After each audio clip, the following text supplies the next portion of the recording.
Bienvenidos al programa Conversando con Paula. Aquí seguimos grabando en el servicio de endocrinología.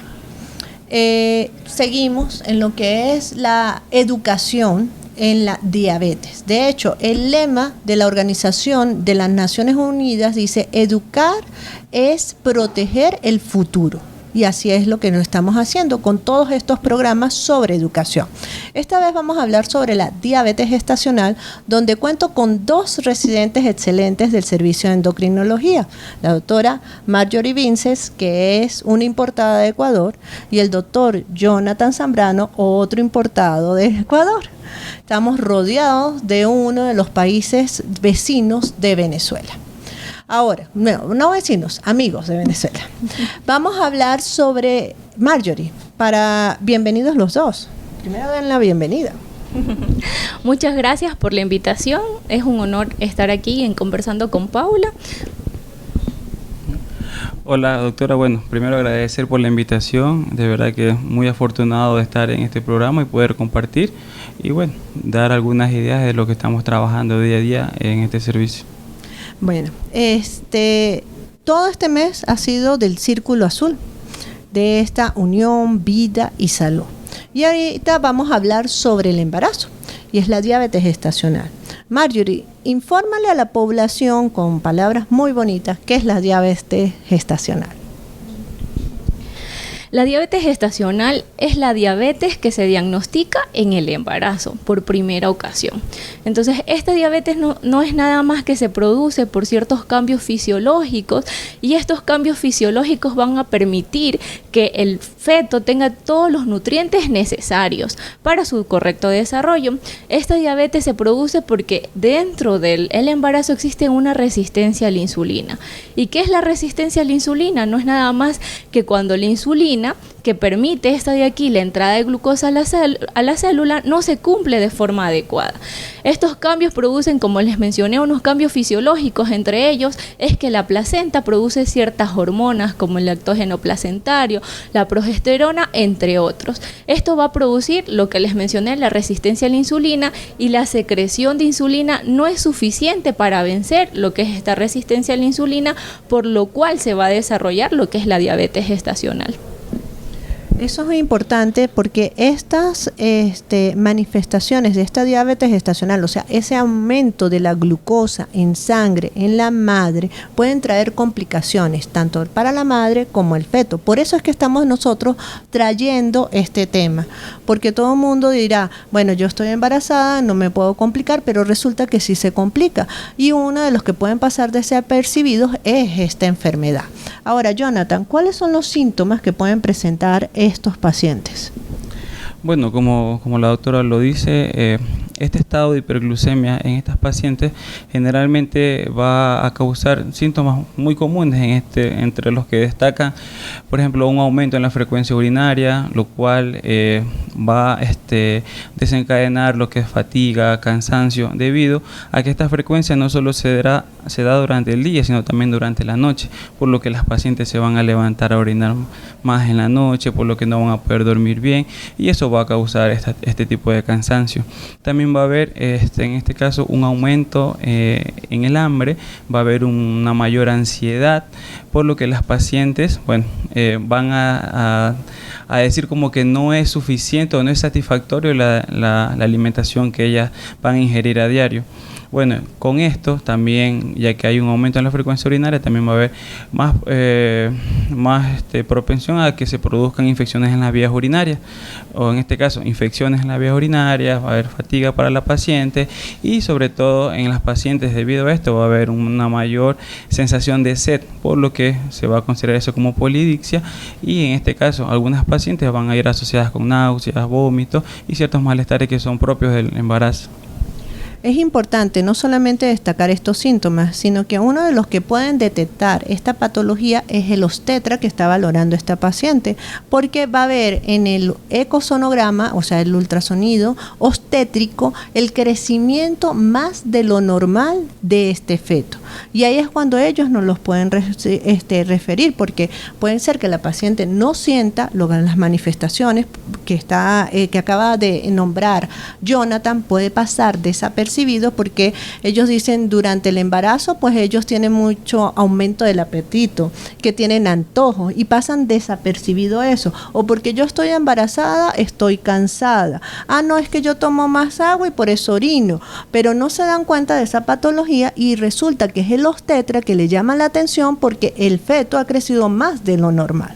Ahora, ¿cómo se diagnostica? Porque este obstetra lo ve los síntomas y dice, no, hay que referir con urgencia al endocrinólogo para evitar estas complicaciones. Entonces, ¿cómo realizamos el diagnóstico? El diagnóstico de la diabetes gestacional, recordemos que las gestantes tienen sus controles prenatales y como bien mencionaba la doctora Alba, el obstetra es el que nos refieren a estos pacientes. Por lo general, entre los paraclínicos que se le piden, se deben dar cuenta que les piden una glicemia en ayunas. Esta glicemia es cuando tienen un ayuno de más de 8 horas. Además, hay que tener en cuenta que no a todas las pacientes se le van a hacer ciertas pruebas para diagnosticar la diabetes gestacional. Estas de aquí se van a hacer a aquellas pacientes que tienen ciertos factores de riesgo. Por ejemplo, que tienen antecedentes de padres diabéticos o algún familiar de primer grado o segundo grado. Aparte de eso, si es que tienen obesidad, si tienen antecedentes en el embarazo previo, haber desarrollado diabetes gestacional o haber tenido un producto macrosómico, es decir, un bebé aumentado de tamaño, aumento de peso, o también cuando tiene antecedentes de síndrome ovario poliquístico, polidragmio. Entonces, en estas ocasiones se le envía a hacer unas pruebas que se llaman criterios diagnósticos para diabetes gestacional. ¿Cuáles son estas pruebas? Estas pruebas hay dos tipos de pruebas, que una es de un solo paso y otra de 2 pasos. La que por general se hace es la de un solo paso. Esta prueba se hace en las semanas 24 a 28 semanas de gestación. Esto es muy importante porque si se hace antes de estas semanas de gestación, quiere decir que la embarazada o la gestante no es diabética gestacional, sino es una diabética pregestacional, o sea que ya tenía diabetes antes del embarazo. ¿En qué consiste esta prueba? Es muy importante que se hace una glicemia en ayunas con un ayuno de 8 horas en la cual la glicemia debe estar por encima o igual de 92 miligramos por decilitro. Posteriormente se le da una solución que es muy dulce, que es con 75 gramos de glucosa y a la hora se le debe volver a medir esta glicemia basal. Aquí quiero hacer algo énfasis en que en algunos laboratorios, en algunas ocasiones se hacen una prueba pero con alimentación y con alimentación no es la forma adecuada, es con la solución de 75 gramos. A la hora de haber tomado esta solución debe tener una glicemia mayor o igual a 180 miligramos por decilitro y a las 2 horas mayor o igual a 153 miligramos por decilitro. Cualquier alteración de uno de estas 3 glicemias se considera criterio para diabetes gestacional. Fíjese lo que acaba de nombrar Marjorie, los cortes son más bajos que una persona normal. Entonces, muchas veces quiero llamar la atención con respecto a esto, porque muchas embarazadas que les dan en su resultado de laboratorio 100 miligramos sobre decilitro y dice que eso no, que es normal, y resulta que no. Fíjese los cortes que acaba de dar la doctora Marjorie, son extremadamente importantes. Si usted ya tiene 99 miligramos sobre decilitro, tiene que consultar a su médico, porque no es un valor normal en el embarazo. Bueno, mucho más tenemos que hablar sobre este segmento, sobre este tema de diabetes gestacional en el próximo segmento. Continuamos con el programa Conversando con Paula, el tema diabetes gestacional. Entonces hablamos los cortes para el diagnóstico, hablamos sobre qué es el concepto y también tocamos algo sobre las complicaciones, pero no a fondo.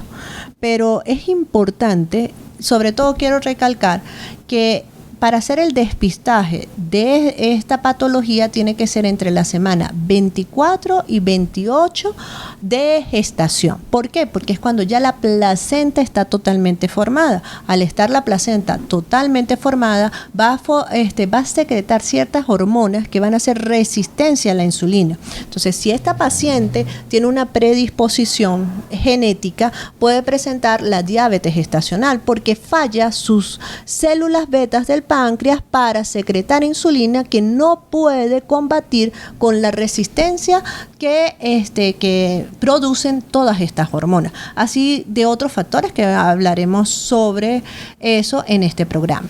Ahora, Jonathan, ¿cuáles son las metas que debe tener, que nosotros debemos tener para evitar estas complicaciones? Bueno, recordemos que una vez que ya está diagnosticada la paciente con una diabetes gestacional, ella va a entrar en un estado de hiperglicemia.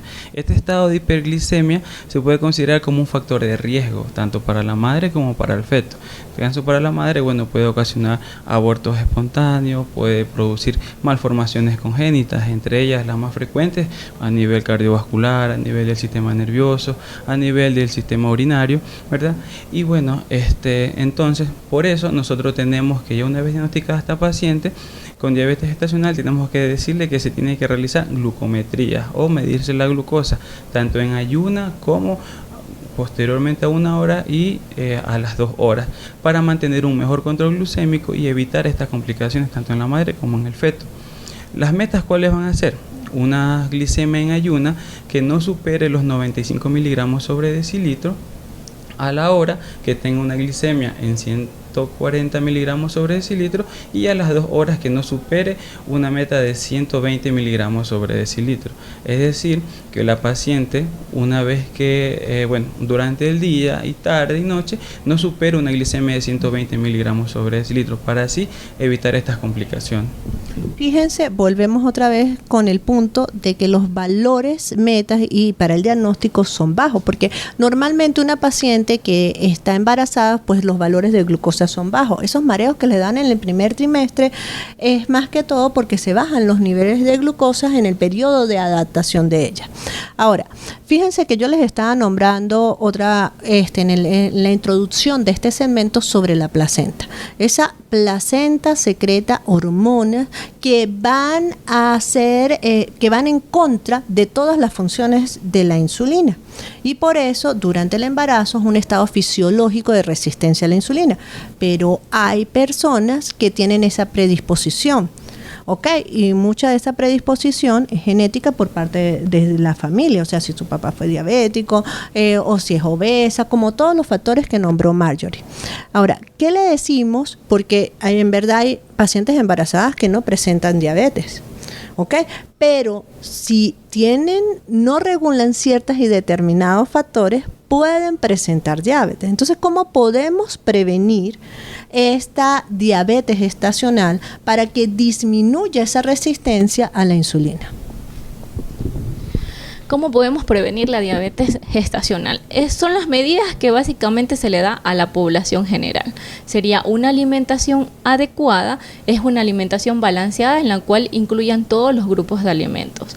Aparte de eso, la actividad física. Entonces, no porque estén embarazadas no van a hacer actividad física. Obviamente existen ciertos ejercicios que demandan mucha más energía, fuerza, estos de aquí no, pero sí pueden hacer actividad física.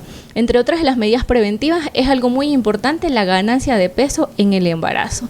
La ganancia de peso en el embarazo en una mujer que tiene un índice de masa corporal dentro de rangos normales de 10 a 12 kilos, pero esto va a variar si es que la paciente está con una obesidad mórbida, con sobrepeso o obesidad. Una vez ya diagnosticada de la diabetes gestacional, tenemos que tener las mismas medidas preventivas que les acabo de mencionar y además debemos añadir el buen control metabólico. Como mencionaba bien el doctor Jonathan, existen ciertas metas, quiere decir que tenemos que mantener durante todo el embarazo estas metas para evitar las complicaciones. Aparte de esto, debemos tener un control de ultrasonido mensual. ¿Y para qué nos sirve esto? Para determinar y ver si no existe alguna malformación fetal y la ganancia de peso en el feto, que es importante, porque existen ciertos valores para determinar si los pacientitos o los bebés están por arriba de los percentiles, quiere decir que su ganancia de peso está por arriba de un bebé a la edad gestacional que le están haciendo el ultrasonido, y depende de esto nos indica que la paciente está siendo mal controlada metabólicamente, es decir, que sus glicemias están muy elevadas. Esto es muy importante para evitar lo que es complicaciones al momento del nacimiento del bebé, porque si tenemos un producto macrosómico, uno de los riesgos principales es la hipoglicemia en el nacimiento.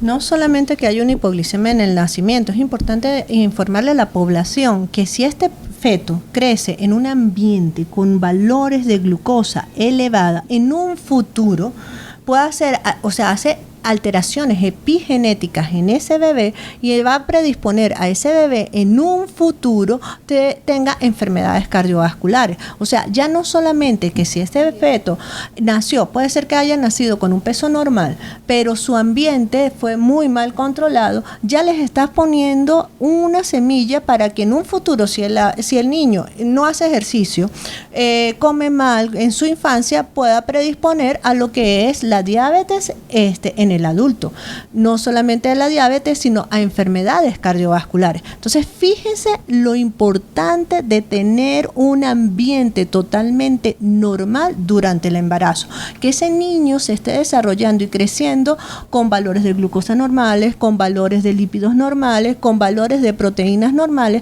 para que nazca totalmente sano. Bueno, seguimos en el próximo segmento.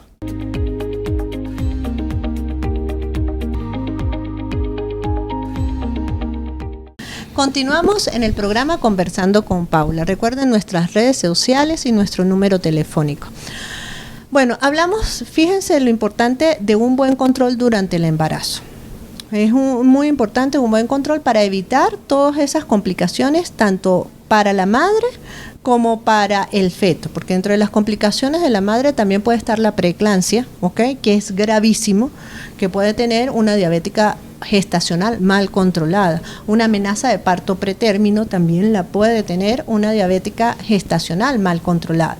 Pero para evitar esas complicaciones, tanto en la madre como en el feto, ¿cuáles son las recomendaciones para un tratamiento ideal de estas diabéticas?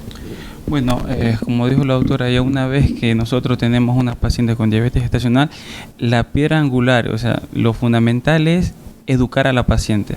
En este caso, hacer que la paciente cambie totalmente su estilo de vida, y las dos piedras fundamentales son la actividad física y la correcta alimentación. Es decir, toda paciente con diabetes gestacional debe tener una evaluación y un tratamiento nutricional individualizado. Es decir, como muy bien lo dijo la doctora Mayuri, una paciente que no debe, en este caso, ganar entre más de 10 a 12 kilos durante el embarazo o 1 kilo por mes, para así, en este caso, evitar complicaciones en el recién nacido. Otra es la actividad física. La actividad física es muy importante, ya que si recordamos los conceptos que dijimos anteriormente, durante la diabetes gestacional hay una resistencia a la insulina, y el ejercicio nos va a ayudar mucho, ya que va a mejorar esa resistencia y sobre todo va a hacer que la paciente no gane tanto peso. Hay diferentes tipos de ejercicios para las mujeres embarazadas. Generalmente podemos recomendar ejercicios alrededor de 30 minutos al día durante 3 veces por semana, siempre y cuando los ejercicios no hagan que la paciente cause un estrés o alguna actividad uterina en este caso. Otra de las recomendaciones que nosotros podemos dar, en este caso, si la paciente, a pesar de la terapia con nutrición y actividad física, no llega a las metas establecidas para un buen control metabólico, ya nosotros pasaríamos a un siguiente eslabón, que sería el tratamiento farmacológico. Que bueno, la piedra angular en este caso sería la insulina, que es el tratamiento de elección, en este caso para las pacientes con diabetes gestacional, y hay otros tratamientos como son los hipoglicemiantes orales, que nos podrían ayudar, en este caso algunos medicamentos, como un medicamento conocido es la metformina, que nos ayudaría a mejorar esa resistencia a la insulina, ¿verdad? Y en este caso a evitar complicaciones a largo plazo. Entonces, ustedes dirán repetimos y repetimos, pero en verdad El mejor tratamiento es un buen hábito alimentario y hacer ejercicio, de acuerdo al riesgo que tenga esa paciente. O sea, antes de hacer ejercicio le tienen que preguntar a su obstetra qué tipo de ejercicio pueden hacer. Y sobre todo, la ganancia de peso es mínima, porque no es solamente la placenta la que genera hormonas que van en contra de la acción de la insulina, sino que el tejido adiposo también genera hormonas que van en contra de la insulina, y fíjese, se unen estas dos y hacen la resistencia y pues se manifiesta la diabetes gestacional. Entonces, no aumentar de peso de exagerado y tener una buena alimentación y ejercicio. Ahora, Marjorie, estos pacientes después que ocurre el parto o la cesárea, ¿quedan diabéticas definitivamente? Esto es muy variable, puesto que hay personas que no quedan con diabetes propiamente dicho. Estas embarazadas, o sea, una vez que den a luz, ¿qué tenemos que hacer? Tener una alimentación adecuada, actividad física, y volvemos a repetir porque esto es muy importante. Posteriormente, a las 6 semanas, después del parto o la cesárea, se realiza una prueba de tolerancia a la glucosa, y depende del resultado, vamos a determinar si la paciente queda con diabetes mellitus o ya fue una diabetes transitoria, o sea, una diabetes del embarazo. Recordemos, como ya se vino hablando durante el transcurso del programa, que durante la gestación por la placenta se produce lo que es la resistencia a la insulina. Al momento del parto eliminamos la placenta y ya no se produce esta secreción de estas hormonas. Obviamente existen ciertas embarazadas que sí quedan con diabetes, también es por los factores de riesgo, y de aquí la paciente no es que a las 6 semanas se hace la prueba de tolerancia a la glucosa y sale negativa.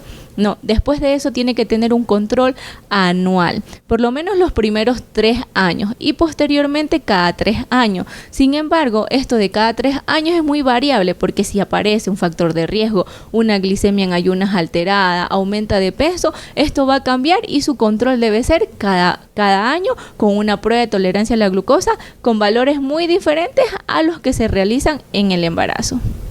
Sí, fíjese lo que llama la atención y lo que acaba de decir Marjorie. No es que ustedes, bueno, a las 6 semanas salió negativo, yo no voy a presentar más nunca diabetes. Pero resulta que si esta persona es muy mal portada, pues entonces puede presentar diabetes y pasa desapercibido. Y de hecho yo lo he tenido en mi consulta, 10 años después de que el niño está grande o 20 años después que el niño es un adulto, la señora dice, yo lo que tuve fue diabetes gestacional. Ya esto es un factor predisponente. Bueno, son muchas cosas. Nos faltó, porque este es diabetes gestacional, nos faltó las diabéticas tipo 1. Puedes decir breve una recomendación, Jonathan, para esas diabéticas tipo 1, sobre todo para cuando vayan a quedar embarazadas estas diabéticas tipo 1. Muy breve. Claro, bueno, recordemos que las diabéticas tipo 1 ya de por sí ya sería un embarazo de alto riesgo. Entonces estas embarazadas deben tener un control un poco más estricto, ¿verdad? Las glicemias mantenerlas de manera adecuada, y sobre todo en estas pacientes las metas van a ser igual que una diabética gestacional. No es decir que porque ya sea diabética las metas van a ser diferentes, no, sino que tenemos que tratarla y diagnosticarla tal como una diabética gestacional. Ahora, lo principal es mantener el control glucémico, tener una hemoglobina glicosilada menor a 7%, ya que durante el primer trimestre del embarazo, en la etapa de formación o de organogénesis, es muy importante que el control metabólico sea correcto y adecuado para evitar complicaciones justo en esta etapa. Sí, señor. Entonces, toda diabética tipo 1 que quiera puede quedar embarazada, porque es una persona normal, solamente se tiene que inyectar su insulina, pero para quedar embarazada tiene que ingresar con un buen control. O sea, no es que sea algo... yo quiero hoy para mañana y quiero quedarme embarazada. No, tiene que tener un control estricto preembarazo para una organización adecuada para evitar las malformaciones congénitas de este feto, porque si ingresa con valores de glucosa muy altos en el primer trimestre, en las primeras 6 semanas que es de la organogénesis, este niño puede presentar malformaciones congénitas. Bueno, Gracias, Jonathan, gracias, Marjorie, por apoyarnos en este programa de educación a la población general, en este programa de Conversando con Paula. Les digo que el próximo programa va a ser sobre pie diabético con el doctor Dani Semeco y el doctor David Carrillo. Bueno, nos vemos.